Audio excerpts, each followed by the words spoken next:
Muy buenos días. Continuando con la clase de Historia del Perú, hablamos en esta ocasión el llamado gobierno nacionalista del señor Ollanta Humala. Ollanta gobierna el periodo 2011 al periodo 2016. A este gobierno se le llamó el denominado gobierno nacionalista.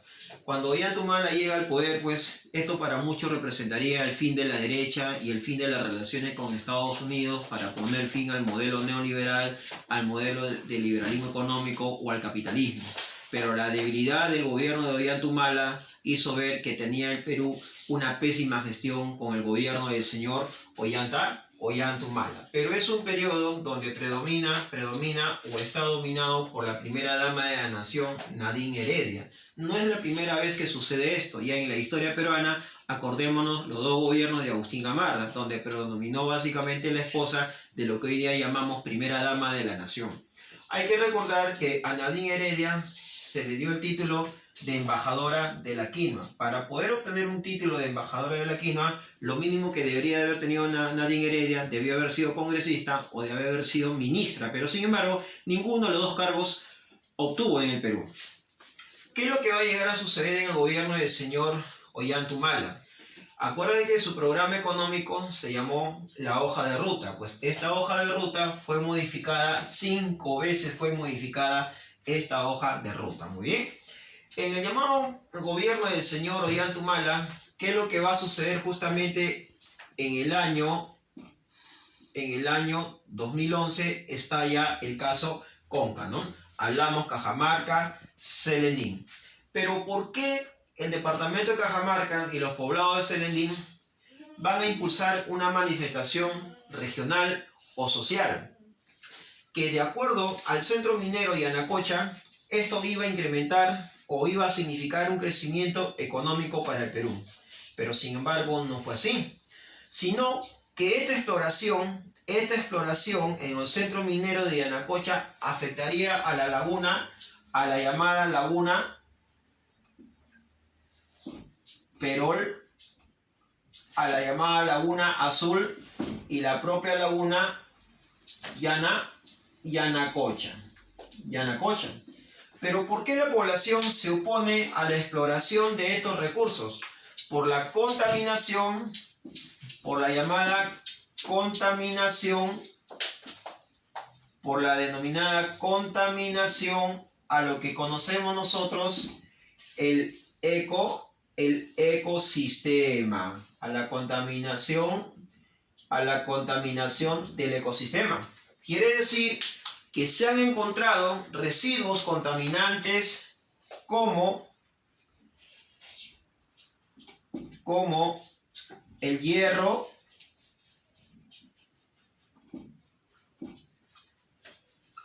el mercurio y el zinc.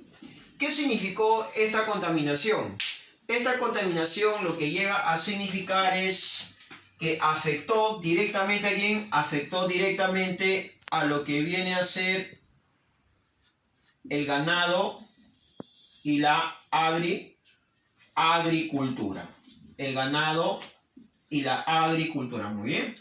Ahora, Ollanta Humala en su candidatura a la presidencia había manifestado agua sí, minas no.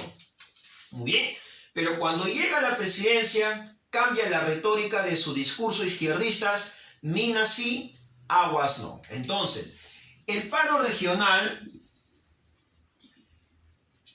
el paro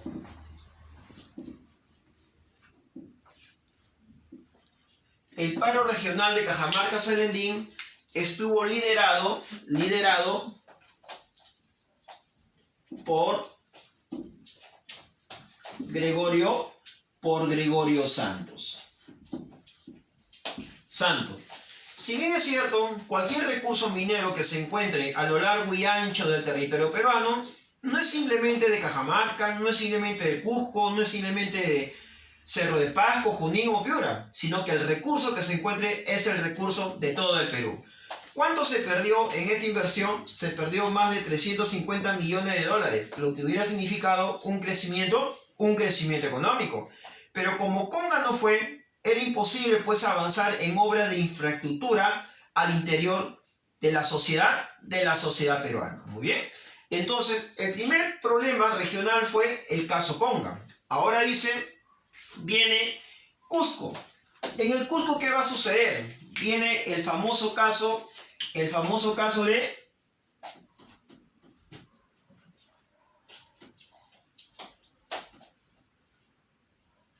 Chincheros. Hablamos específicamente lo que viene a ser el poblado de Chincheros, que vendría a ser esto. ¿Qué significaría esto? Esto significaría el segundo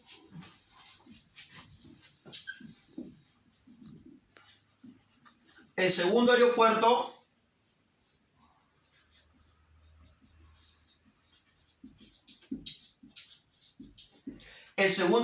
internacional de Perú. Pero, ¿por qué significaría el segundo aeropuerto internacional al Perú? ¿Por qué el extranjero viene más al Perú? Por el Cusco. ¿Y en el Cusco qué está ubicado? El Tahuantinsuyo. Está ubicado Machu Picchu. Entonces, quiere decir que cuando el extranjero viene al Perú, tendría que venir a Lima, desembarque en el aeropuerto Jorge Chávez, agarrar nuevamente otro avión e irse directamente al aeropuerto del Cusco, que es muy diferente que salga de Europa, pero con rumbo al Perú, pero directo a lo que vendría a ser a la comunidad de Chinchero. Esto hubiera significado el levantamiento de la economía, el comercio. Pero este problema del aeropuerto de Chincheros, en realidad, este es un problema que ya tiene, entre otras palabras, tiene 40 años atrás esta discusión. Quiere decir que el problema de Chincheros viene desde la época del presidente Remigio Morales Bermúdez. Desde la época de Remigio Morales Bermúdez. Desde la época de Remigio Morales Bermúdez. La empresa que estaría a cargo de la construcción de Chincheros sería la llamada empresa, la denominada empresa Kunturhuasi. La denominada empresa Kunturhuasi. Hasta el día de hoy no sabremos si se hará realidad el proyecto de Chincheros, porque la cual también involucran al presidente Martín Vizcarra por influencias. Entonces, hemos hablado desde el punto de vista económico cómo se paraliza el caso Conga que afectaría a la laguna Perol, a la laguna Azul y a la laguna Yanacocha, generaría la contaminación al ecosistema. Se encontraron elementos nocivos como el hierro, el mercurio, el zinc, el amoníaco, que afectaría directamente al ganado, a la agricultura. Y eso significó el paro regional. Y el Perú pierde 350 millones, lo que hubiera significado un crecimiento económico. ¿Muy bien? Esto es desde el punto de vista económico. Ahora, ¿qué es lo que pasa directamente desde el punto de vista político? Punto de vista político. Desde el punto de vista político, quiere decir que la primera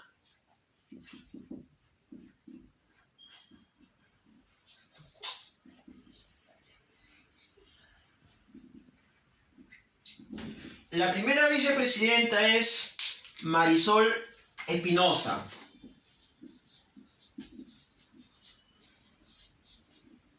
Marisol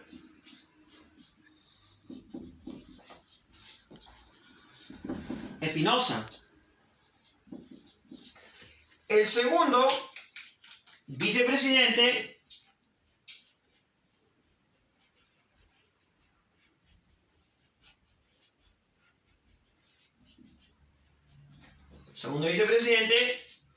Omar Cheade.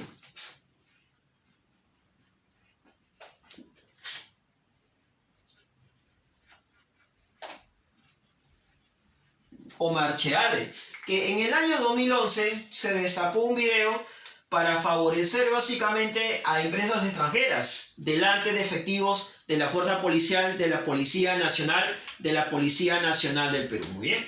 Ahora, ¿qué es lo que va a ocurrir en el gobierno de Ollanta Humala? Se va a llegar a crear justamente el denominado ministerio. Se va a llegar a crear el Ministerio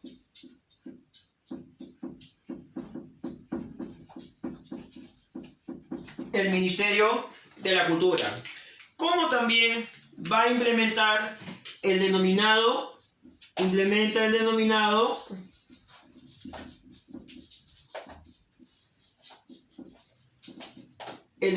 programa Juntos. Este programa Juntos otorgaba a las personas más vulnerables de bajos recursos 100 soles mensuales. Siguiente punto, establece la denominada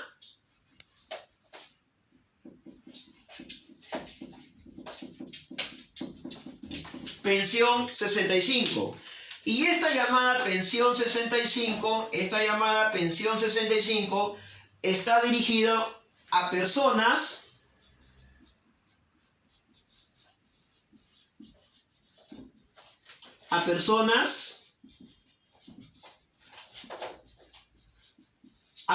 de la tercera edad que no cuentan dignamente con una jubilación. Otro programa que va a poner en práctica el señor Humala viene a ser el llamado programa Beca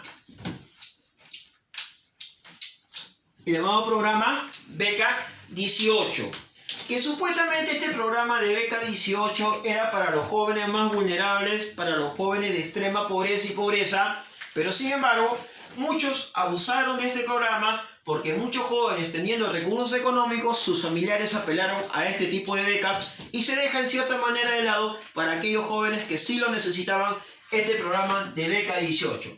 ¿Cómo se solventaba este programa de Beca 18? Este programa se solventaba producto de las regalías de los centros mineros y producto de los impuestos que se paga mensualmente. Muy bien. Entonces estamos hablando, aprobó el programa Juntos, segundo, pensión 65 y tercero, beca 18. Muy bien. ¿Qué otro aspecto llega a suceder en el panorama político durante este gobierno? Se produce, dice,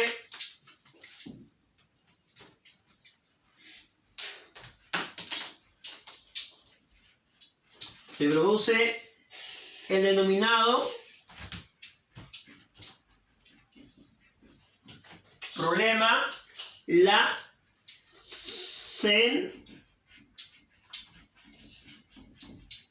Centralita. ¿Y te acuerdas tú en qué departamento estalló el caso de corrupción y tráfico de influencia en la Centralita? Esto estalló directamente en Ancash, entre César